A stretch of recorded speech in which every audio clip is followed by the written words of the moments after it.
Hey guys, welcome back to the Truthandtalespodcast with your favorite host, Victoria and Yummy! Yay! Today we've come to another interesting segment of the Truth and Tales. I'm thinking that this is beginning to be one of my favorite segments. Yeah. Not to say we don't like the tales, we like the tales. Please, you guys keep sharing your tales. But I absolutely love when we are able to share our own experiences and stuff, even though we just started. And thank you guys so much for the comments that you made on our last video. We really, truly do appreciate you guys. Okay, so today is another episode where we discuss a truth. And a truth is our own life story, our own life's journey, and the things that we've learned, as humans, as wives, as a mom, as as just career people, whatever it is, just sharing our own ideas and our own viewpoints of life, hoping that it will be an inspiration for you who is watching this video. So today we have a very interesting topic that people don't usually talk about, but that deep down a lot of people actually go through, especially wives. Okay, so Yemi, what exactly are we talking about today? Drum roll, please. Oh my God! Actually, yes, I love what you said. Like today, we are discussing a topic that people go through, women go through, but we actually do not say it. And today, we are talking about wife guilt. Yes, we're talking about wife guilt. I know we are familiar with the word mom guilt. Once you say mom guilt, like everybody's like, oh, I can relate. Oh, I can relate. But today we are talking about wife guilt, okay? And I know this topic will be relatable for a lot of people, and especially for younger, like newlyweds or younger people in marriage, because people that have stayed in this marriage thing, they could care less. But especially for we that we are still in the young days of marriage, I know that this is something that will be relatable. At least you're feeling it inside. You know that, yes, we are feeling it too. We have felt it too. And you have a voice. That's basically what we're trying to say. So today we are discussing wife guilt. What does it mean? Everything, those guilt, everything that is concerned with, that is about wife guilt anyways. So I think for me, wife guilt is basically like, you feel guilty for not fulfilling your responsibilities as a wife, or so, in quotes, responsibilities, and those things that is expected of a wife. Even though they didn't say it, it's not like there's no place that you have a book or manual for how to take care of how to be a good wife. And as the same way, there's no place where they wrote how to be a good mom. No, yet we feel those mom guilt. Same way we feel wife guilt. I'm just trying to say that it happens, okay? There's just this unspoken responsibility or spoken expectation from you as a wife, just like we did in one of our episodes. In fact, this just came to mind where we talked about a husband that was expecting his wife to take care of his mom, because in quotes, those are some of the responsibilities of a wife, of a good wife. So there are some of these responsibilities that we have come to believe as a society that when you don't do them, when you don't give your husband those things, it's like you feel that guilt, even though sometimes if you want to tell yourself that I beg, but you still feel it. Victoria, like before we even go into detail, what do you have to say about wife guilt? Wife guilt. Yeah, I think it's everything you've said. I think we as women, right? There are lots of expectations that is required of us especially when we get married. Okay, so I think that there's always this guilt in every stages of life. When you're single, people have certain expectations about you, right? But when you get married, there are different sets of expectations, right? For instance, as a wife, you're expected, I remember when I got married, right? Most of the advice that people were giving me, make sure you satisfy your husband. Make sure that you give him everything. You give him all the styles. You do stuff, you do that. Pressure. The pressure is getting worse, my sister. and as newlyweds, especially, you're excited about that aspect of your marriage, but there's also that thing inside of you that, am I sure I will be able to keep up with his sexual appetite? There's also the guilt that I started to feel when I just got married when it comes to cleaning the house, okay? I love a clean space. I love to clean because as a wife, you're expected to always, when I grew up, my mom, every morning we sweep the house, we make new meals every morning, we do all of that, right? And then I found myself now as a wife who thought, this would come so easy for me. But I got married and I'm like, I beg, I'm tired because I have to go to work. I have to think of so much. I have a lot on my head. So I remember when I just got married, I used to feel very guilty every time because my husband cleans, more than I do in our house, okay? I used to feel guilty at that time. Whenever he cleans the house, I used to feel like, am I being a good wife? Yeah. Am I, even though when he's cleaning, I'm doing something. It's not like I'm sitting down and he's cleaning, but there's always still this feeling like, am I enough? Am I a good wife, really? Am I really a good wife, right? And, even when it comes to cooking, sometimes, because, hey, the way I enjoy cooking, I actually love cooking. But I realized that when I got married, cooking every day is not even a thing for me. Okay, it's not a thing. And then you hear other people. I know, one of my friends' mom who cook soup every day, new soup, because the husband cannot eat stale food. Really, God gave special grace to special people, right? So. And then there are other things that we go through, when we get married, that society expects for you to do as a wife. They expect you to be, they expect you to take all your husband's family, as your own family, but also not neglect your own family. They expect you to, there's a lot that is expected as a wife, and sometimes we are unable to meet up to the societal expectations, and it causes some kind of guilt in our heart, some kind of feeling of not being enough, of not being enough, not being a good wife. Okay, the day I knew that this thing was actually bothering me was the day I had to ask my husband, do you think I'm a good wife? My husband was so surprised. Like, where did that question come from? Where did it come from? From where to where? What did I do? Did I say something? Did I do something? I'm like, God, no, I just want to know. Do you think that, I am a good wife? And for me to ask that question, it meant that there was something that I was struggling with inside of me that made me wonder, like, does this man even see me as a good wife? Does my in-law, do they see me as a good wife? Does, and a lot. And then you get married to a man because, the Bible says he that finds a wife finds favor. And this one really affected me in my first year of marriage. Finds favor and obtains good thing from God. And then you get married and financially things are not going well. You start to question, like, why is it that when this man married me, things are not going so well? Why is it that, what is it about me? God, and all of that. So, and then there's just so much expectations. So I do think that a lot of women actually go through this wife guilt thing, and I think it's a real thing. But you, what do you think? Because I know you are jolly. Nobody, you don't care.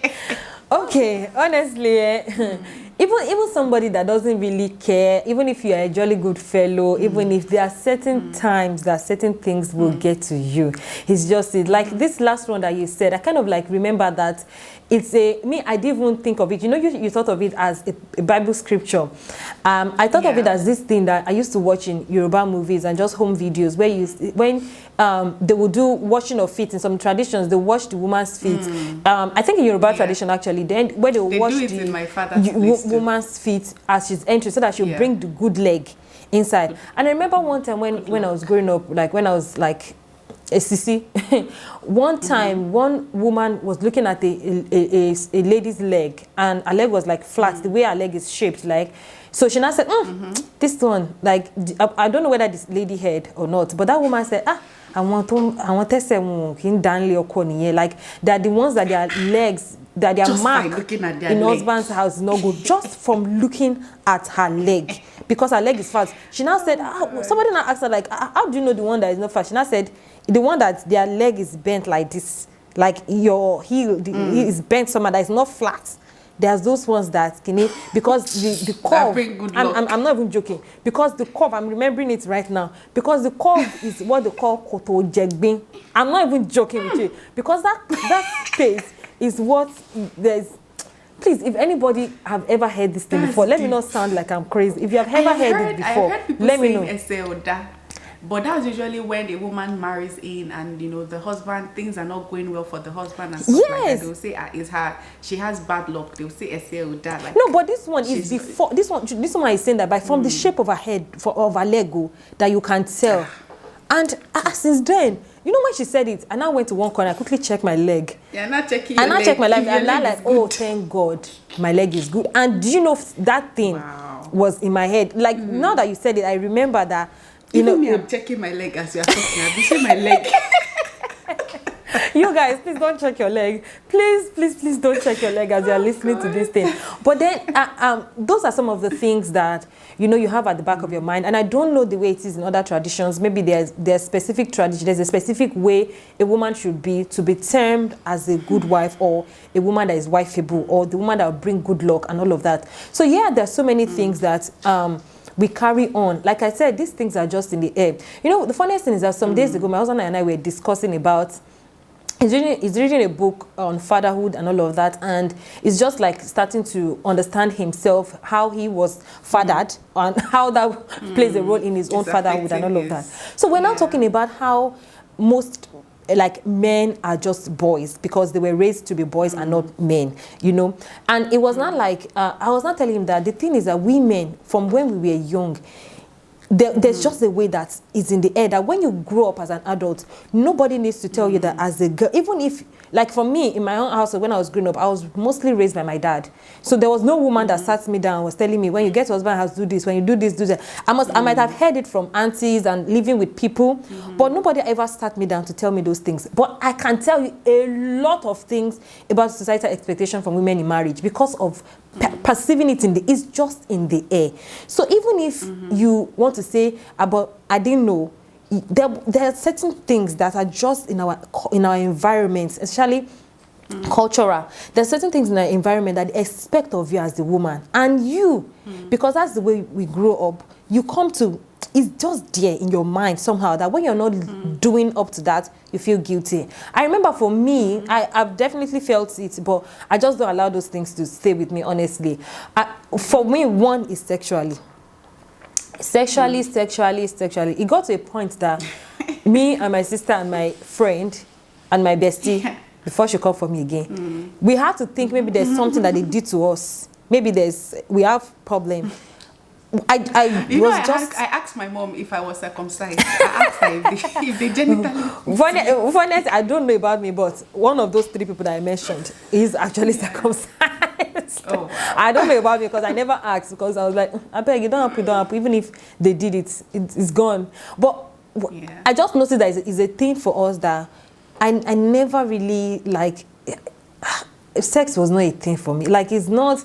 Although I didn't even marry as a virgin, but it wasn't like I would open my legs to any, like, in the early years of marriage, still, I found it hard to, like, then I used to tell my husband that this is work. Tell me ahead of time that we're going to do it. That's how bad I was. Like, it was work for me. So it was until and you know, you guys, I'm coco now, you know, say, I'm always on guard. It was until I started to release my guard from my husband that I started to actually enjoy it. So, but then I wouldn't, oh my God, it now became worse after pregnancy. Yeah. Oh, Jesus. It was on a whole other level that at that point, after pregnancy was when I felt for him, and I felt like, no, this is bad. Even me, myself, knew that you're not doing nice, you're not being good. And I did feel bad. I felt guilty that you're not, because this is somebody that you see the person's needing this thing, wanting this thing, and is making a commitment not to go and get it elsewhere like other people would have done. You know, this person, like, somebody will say, make it easy for somebody to love you. Like, it doesn't mean that they shouldn't love you regardless, but make it easy. Don't be difficult to love. Like, they are not God. It's only God that you are difficult to love that will love you regardless.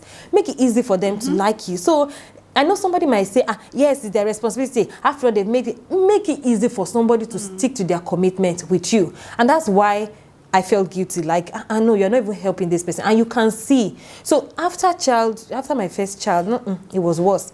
I managed, I packaged myself together. After I got over it. Hey, second one come again.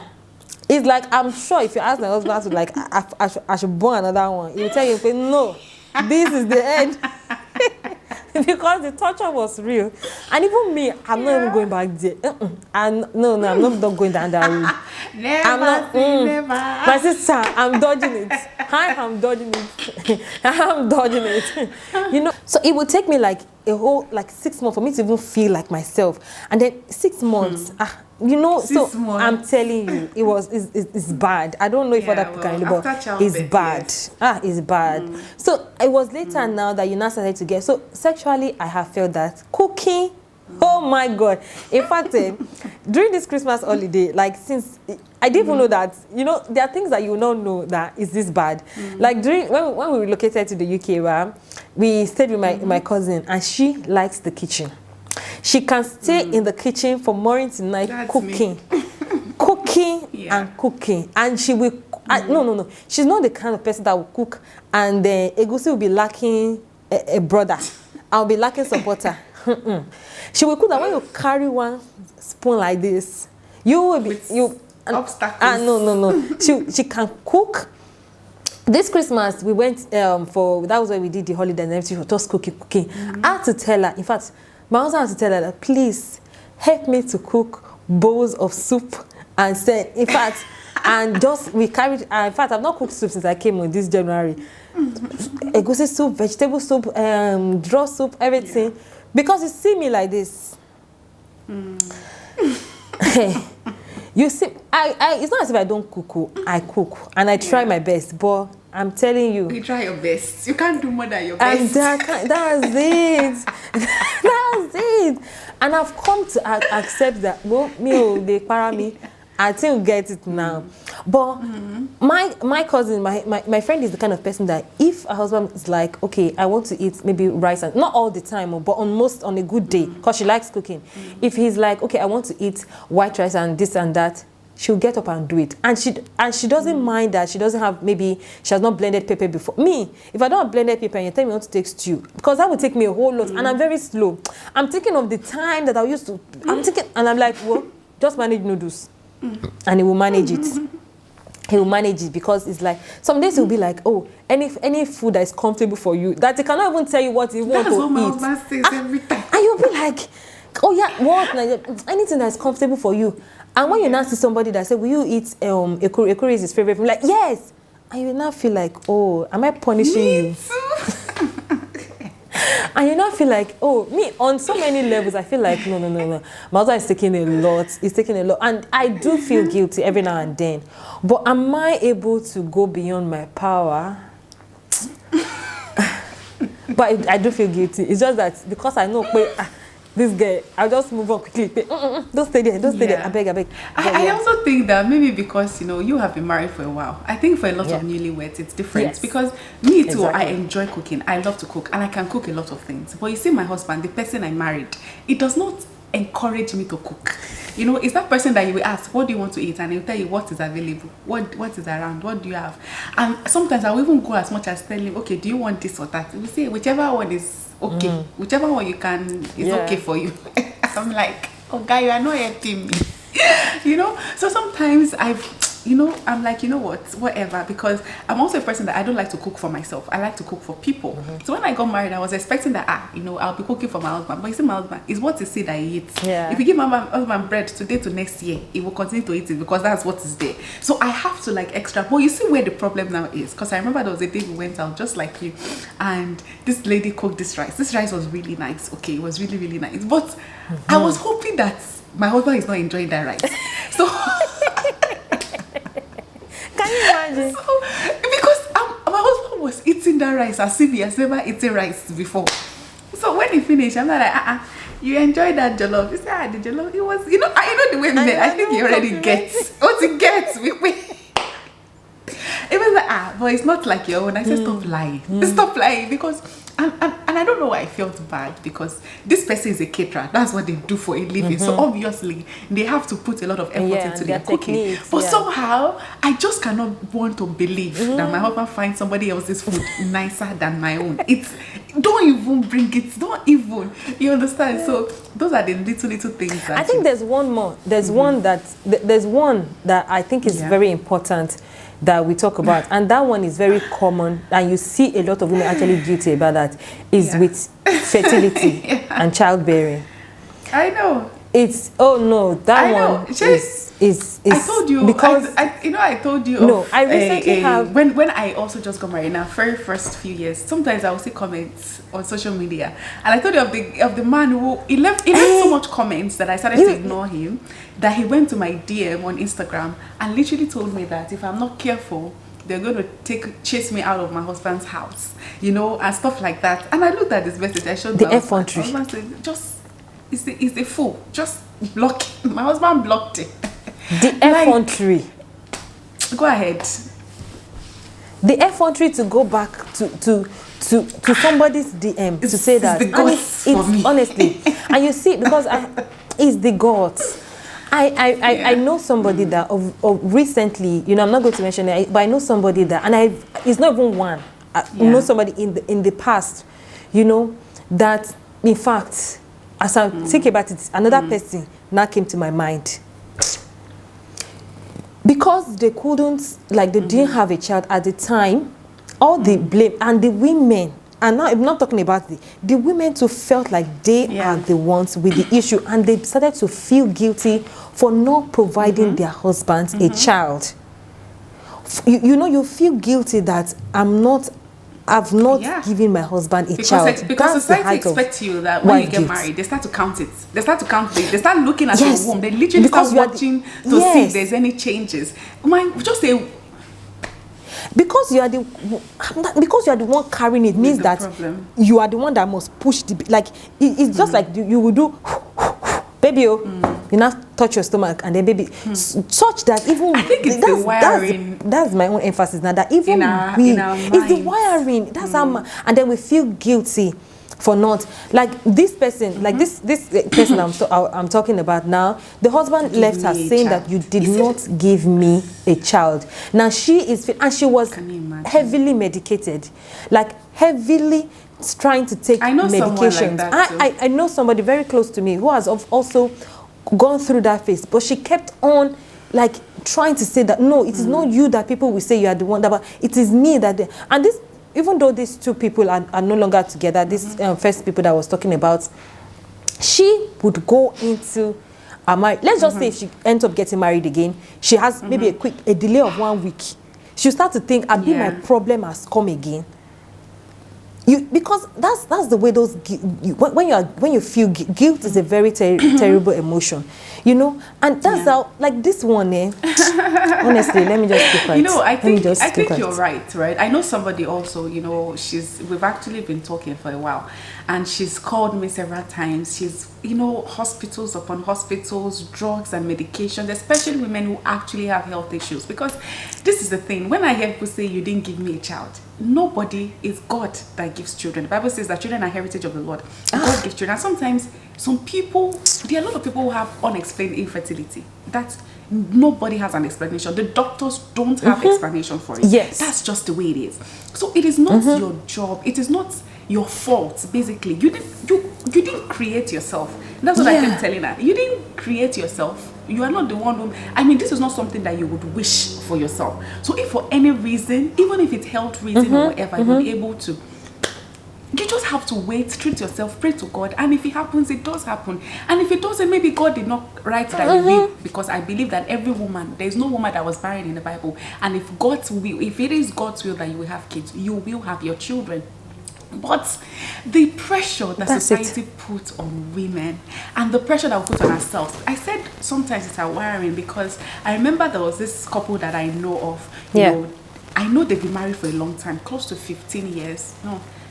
Close to about 12 to 15 years of their marriage. I know them, right? And they are Igbos. And you know how Igbo men can be when they are not unable to give birth and whatever, and how they will quickly go and get married to somebody else that will give them kids, because they see children as something, right? And this man and this woman, if you see them, their relationship, their friendship, the way they love each other, you will not know that they have that kind of issues. Recently, the woman gave birth, actually, which was like, when I hear, because she's always been in my prayers, like constantly. There are a lot of women like that are always in my prayer list that I always pray for. And when I saw, of course, you cannot ask that kind of a question, especially for someone that's been waiting. But I sensed she was pregnant, and I've the joy in my heart. And you know, she gave very recently. And then during the naming ceremony, you know, the husband actually now said that, you know, they've told him that he could never father a child before God, you know, came through for them. So, but on my mind, every time I look, I always thought automatically it's the woman that had a problem. But all this while, it was actually the man that had the problem. But in our minds, we just always assume that, especially when it comes to fertility in marriage, the woman is the one with the problem. And sometimes, right, actually most times, okay, if you look at the statistics, women normally, because our body is a very complex body. It can be just one little infection you didn't treat when you were a child that, you know, affected you, that you didn't even know existed. I remember this lady that died. Ibido Igalo, she was a minister. I don't know. I'm sure you probably know her and stuff. Who do you know Ibido? Who will not know as wonderful as, you know, this woman is. Oh, no. You look at this woman, and just an appendicitis surgery she had as a child was what altered her fertility. Like, any little thing can alter, and anything can change. There's nothing God cannot do. Sometimes we pray, and that's why you will never see me going to, it's even impossible for me to go and ask the person, what's going on? When will you give it? When should we be expecting? When should we? Because they deem themselves already.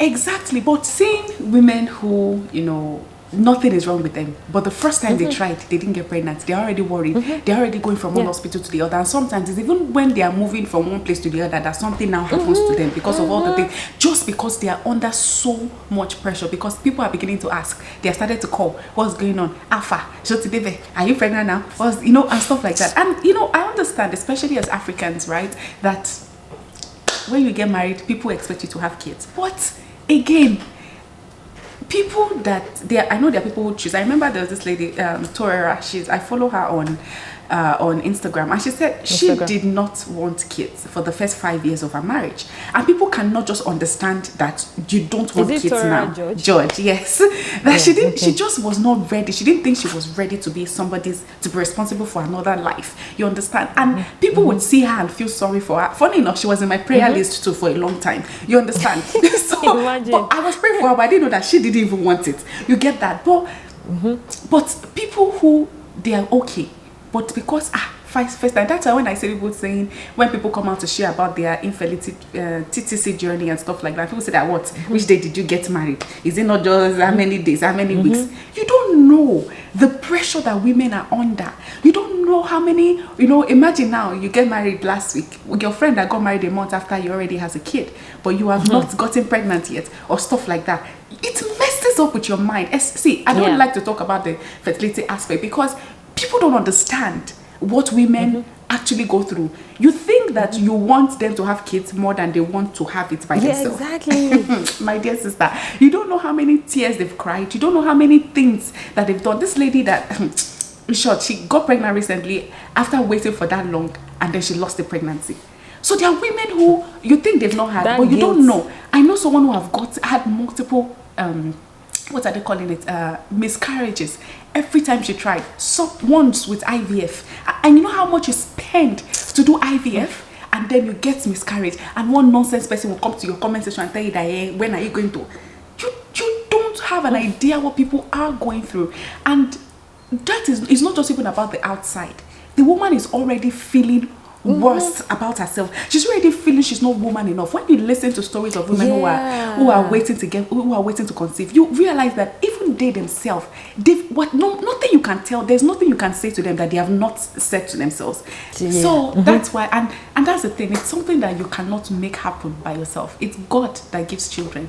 In short, it is, I always say that it's God that gives children. If you're unable to, whatever the doctor says or whatever, at the end of the day, if God gives you, nothing can stop it. It's God that gives. So you cannot put that burden on yourself. You cannot make yourself feel horrible, because I've seen women that this lady, I'm telling you, she has gone through depression. She has gone through so much. Her relationship with God has been affected. And Funny enough, nobody's pressuring now. Our husband is not pressuring. Family member not pressuring. In-law not pressuring. That's the thing with no this pressure wife whatsoever. guilt. But you see, wife guilt. You feel like, why? Other people are doing it. This thing that, and then one thing she said to me that made me realize how much this thing affected me. She said, even chickens have children. How about I'm telling you. Is that what that person said? And I feel so bad because I cannot blame her either. I can't blame her because I know a number of people who have been through the same situation. And you feel like, I am not woman enough. I am not worthy to be a wife. And then you feel so bad. And then, you know, the worst thing is, you now feel bad for your husband. Like, if you had married your ex, you probably would have had kids now. Why did you have to marry me? Because I'm broken. Trust me, Yemi, I've heard plenty. I have heard plenty. But that's the thing. That's some of the guilt. You see, the guilt within fertility, it's a different type of guilt. Okay, so let's even leave that because we can never exhaust it, right? But even when it comes to guilt of sex, even me too at a point, especially when I just started having sex and the pain and I remember I'm like, what's all this? Like, what was it? What was the problem? Gone. You know, and at a point I realized that even my husband, he started to feel so bad for me that he would not even ask. For me, right, at that time, right, I knew it was because I was in pain that I could not have sex. But still, I still feel guilty. My husband was telling me, sister, calm down. We're going to eat this thing for the rest of our life. Heal. Make sure you're healed. But my sister, I still feel bad. Like, no, it's our honeymoon. We are newlyweds. We should be doing this thing every time. But you are in pain. That's what I was saying. Cute. Because I believe that even when I'm in pain, my husband should always be satisfied. And the man will ask me, did I tell you I'm not satisfied? Oh my God. I remember there was a particular day that, you know, we just, you know, ended. And I could tell that my husband it wasn't done. But I was tired. My sister, I was tired. Well, I know there are women that can relate to this because I felt horrible. I felt so bad. But I'm like, you see this night, my brother, I can't die. I'm telling you. Till tomorrow. But that cute. And then I woke up the following morning and the other said it's not in the morning. I said, you must be in the morning. Guilt did not allow you sleep. Guilt did not let me. I said, I beg, let me make sure I fulfill the righteousness. You see, guilt. I can't. But yeah, so how do you now deal with all this guilt thing? For me, I just think it just goes. It just goes. Like, I just like, you know what? I'm not going to allow this to, like, I'm just not going to dwell on this because nobody can work on guilt for you. Like, nobody can support you through guilt because most times, like we've been saying, the people, the husband, like, that we are in the marriage with, because this is wife guilt, right? Our husbands are not complaining. Your husband is not complaining. Your husband is this supportive. But when guilt wants to take his place, guilt will just be guilting you. It's only you by yourself in your mind that you're feeling guilty.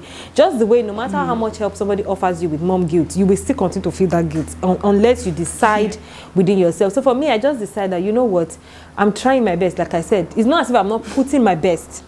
It's not as if I'm not doing enough. It's just that I feel guilty because of how this person is feeling and how much this person is committed to me and how much this person is trying to help me, and I'm not doing enough. My enough is not at par. I just feel guilty. But then I just know that I'm trying. My effort is worth something. And that's what my husband will say, you are trying. I can see that you're trying. And it's the fact that you are trying, you're not making it look like, whoa, you can go to hell or anything. That's why he's there. So just relax. So for me, I just like... My husband always tells me that too. It's effort I'm looking for, effort. Whenever I used to complain about, this, you know, I should be doing, my mom would say, I just want to see effort. When I see effort, I'm good. May God give us good men to marry, honestly. But because there are some men who actually make it worse for their partner. And that's, you know, my own advice to men. So women already go through a lot emotionally, and you have to be there without them asking. Every once in a while, appreciate her, buy her gifts, tell her, I really appreciate what you do. You do a lot for this family. Don't wait for her to ask for validation before you offer it. You know, let her know that, you know, you're a good wife. I love how you take care of the kids. I love her. Sometimes let her say, like, you know, you deserve a rest. Let me take care of the kids. Let me do something, because women go through a lot emotionally, and in as much as it is not on you to help us emotionally, it is still on you, because when we got married, we became one person. So you are supposed to be my my guide, you understand? So when she does something little, make sure that make sure that you make it big, let her know that, listen babe, this thing you did, I remember my husband has a way of doing those things, right? But sometimes I just feel I need validation, right? Especially if you guys are going through a fertility issue. It's always important that you as the man always assure your wife that, listen, we are in this together. You